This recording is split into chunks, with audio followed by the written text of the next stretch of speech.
Hi, I'm Lynn DiMenna for Cabaret Scenes, and I'm here with Bernie Furshpan, the managing partner of the Metropolitan Room, and to say he wears many hats would be an understatement. Mr. Furshpan. Yes. Them there eyes. I'm looking into your baby blues. Ooh, I would have never known unless I was this close that you had blue eyes, but they're as blue can be. Thank you. Yeah. So to say that you wear a lot of hats, wouldn't that be That's an an understatement. Yes.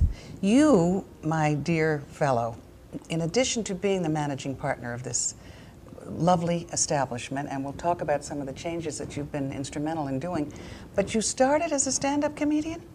Or Actually, did you start? That was a transition.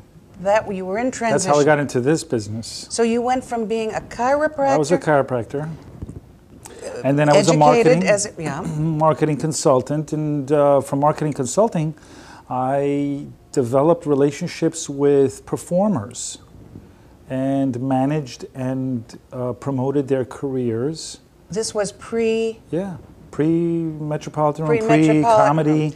I didn't know that. I knew this was something that you did, but that was in the early 2000s.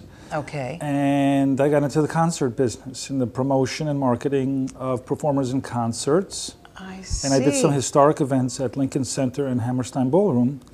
And it was major productions. Metropolitan Room is more manageable. Right. Let's put it that way. Oh, I see. Now, I knew that you produced the Holiday Bells at the Town Hall. That's right. That was recent. That was last year. That was recent. Yeah. But I thought that was your first foray into that kind of thing. No. So this has been something that you've been doing all along. Yeah, about 10 years. And you've given master classes in marketing, correct? Yes. Yeah. Well, that started when I had a TV show for about 12 years. It was a health talk show called To Your Health. And it was picked up by several networks. That was you? That was me. And that was for 12 years. And that's how I got into marketing. So I was very familiar with production and marketing of programs and productions. And I produced marketing material for chiropractors. So I got into marketing on the professional level for professionals, for doctors, and then I got into other industries. I actually hit a wide gamut of industries, including the likes of NASCAR and the food industry and just about every home improvement industries. And while I was doing that, I was very much involved in production, musical productions. When I retired my practice, I said, there's one more thing I wanted to do on my bucket list, and that was stand-up comedy. I always wanted to do stand-up comedy. So you came to that after you retired? So basically, I was still cracking up people, but in a standing position. And my patients would. I just got it. Actually, I was doing stand-up comedy actually in my practice. I really had such a great time. I had the best practice in New York State. I really did. It was a very, very busy practice. I worked 7 days a week. And I was having fun with it. I was having so much fun that patients would come in just to hear me tell jokes or to inspire them. And crack them up. And I just had a good time with it. I learned people skills in my practice. Wow. I had 20,000 patients over a period of 30 years.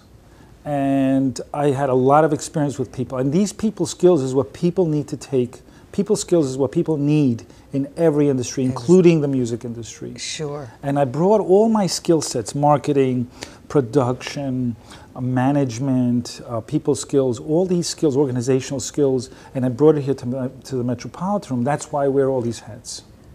Well, I knew a part of this, but now I see why Chris Mazzilli must have been very excited when he saw you performing at the Gotham Comedy Club. Well, did he recognize it right away, or did you become friends first? He thought my comedy actually sucked. So, and I agreed.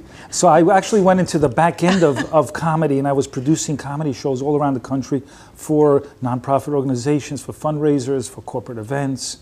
And he saw the way I was marketing and producing them. But he says, "Hey, Bernie, you know, we own the Metropolitan Room. If you take that over, I think you can do an incredible job." And I actually It took him about 6 weeks to convince me to do this because I really wasn't interested. I was actually having a good time doing the comedy, going around the country, and I was relaxing actually. And I said, I don't really want to get back into an office setting again.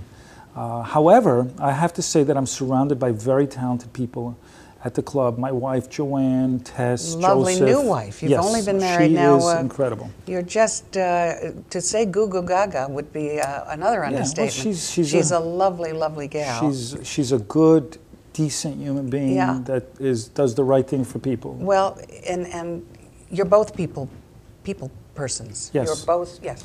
You love people. It's instantly noticeable when you enter the club. There's a welcoming atmosphere. Well, it's sort of like our home. It is like a home. It's our home. You feel that. I don't know why people don't understand how important that is to an establishment like this. It makes you want to come back, and I'm not going to name names, but there have been a lot of clubs along the way who haven't had that, who in fact almost turn you off when you enter their, room. Well, I'm not familiar with those clubs. Yeah. However, I do know with our club that Joanne and I are always here to welcome people whenever we're here. It's instantly apparent. We love the people that come back, and we love introducing ourselves to new patrons and performers. Let me tell you something. Our best customers are our performers. We treat them with kid gloves, and I train my staff to make sure that they're handled well and they're given whatever it is that they need to feel comfortable, because there's a lot of anxiety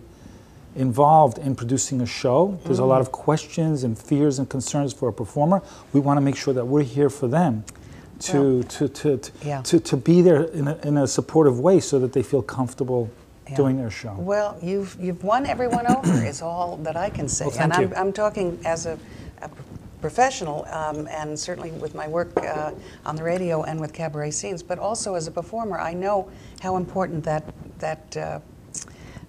TLC is to a performer, and it makes them want to come back, and it makes this whole industry, thrive.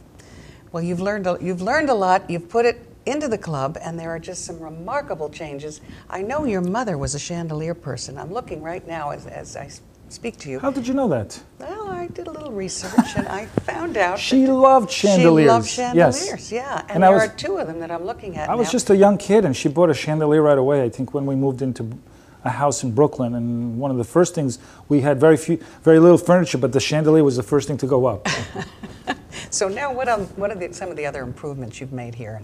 Well, first of all, we changed the colors. The corporate colors and the brand colors of the club is purple. It's a very sexy, nightclub-ishy color.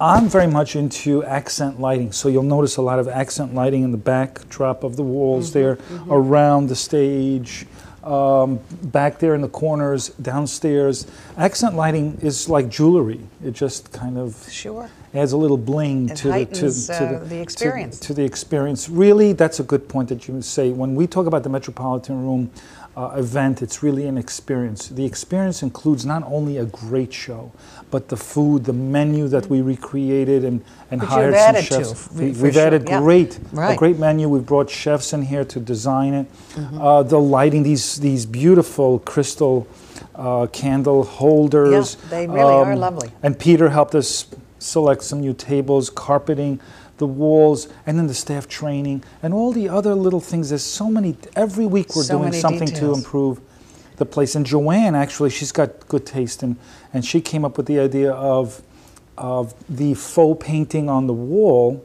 which is the gold faux, which adds a little bit more elegance to the club. So when people walk in, no matter who they are, from every walk of life, they feel special when they walk in. They feel special, and when they bring their date in here, they say, "You see, didn't I pick the right place?" Yeah, that's so important.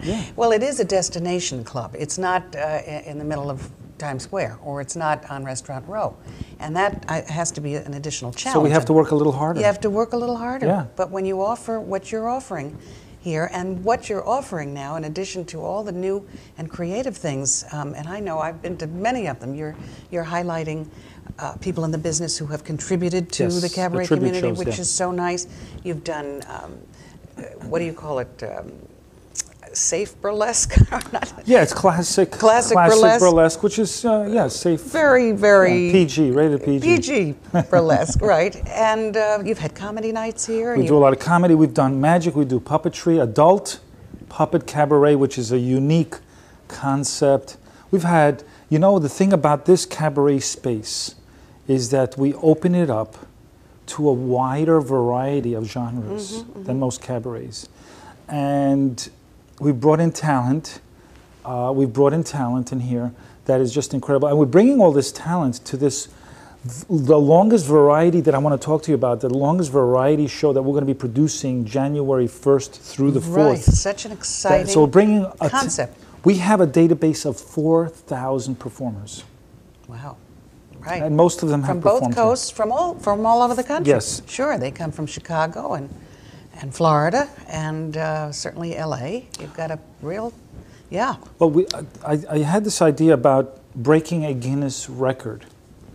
And I wasn't sure what the category was going to be. It was going to be the longest show, but what kind of a show? So we got in touch with Guinness, and they did their research, and it took some time until they told us that you have to break, they told us, the longest variety show. That's where you fit. You fit into the longest variety show, which we will break. We will break that record, and we're going to be doing a 60-hour longest variety show on record in history from January 1st, that's at 7 o'clock at night, through Sunday, that would be the Friday, through Sunday, 7 o'clock in the morning, and it's going to be continuous. And we have celebrities who want to be part of this. It's absolutely and a ton fabulous. of local talents.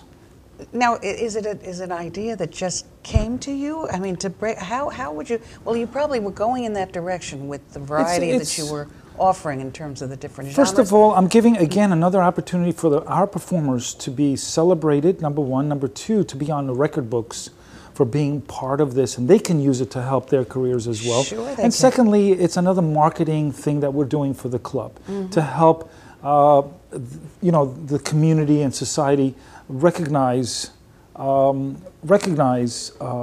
value of our club and what we're doing for, you know, for cabaret and for music in general. Well, you're creating a buzz, that's for sure. And I know myself, I've seen it on the website. I certainly keep tabs on your website, who's performing. I know I have a wonderful story that I tell about Marilyn May.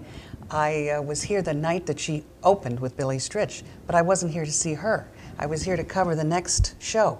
And when that audience left, it was like a tsunami that came out of the room. I'll never forget it. I said, who in the heavens is that?